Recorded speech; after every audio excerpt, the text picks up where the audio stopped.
Hola guys! So ayan, mag-harvest ako ngayon dito ng singkamas. May dala pa talaga ako dito kutsilyo. Kala mo naman ay pagkakalalim na aking kukunin. Ay ayan, hinugot-hugot ko na din eh. Ay nakita ko, sabi ko, meron na pala ditong laman. Ay maibabaw lang naman pala. Tiningnan ko muna kung aring malaki.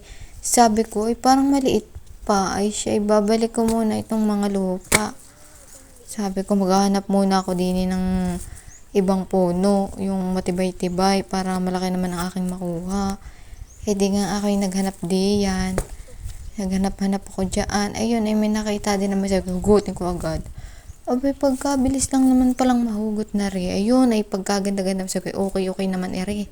Ay siya, ay sige, maghahanap pa ako din at baka meron pa para naman madami ako din makakain. Ay dire ng katabi lang at matibay-tibay din naman na rin.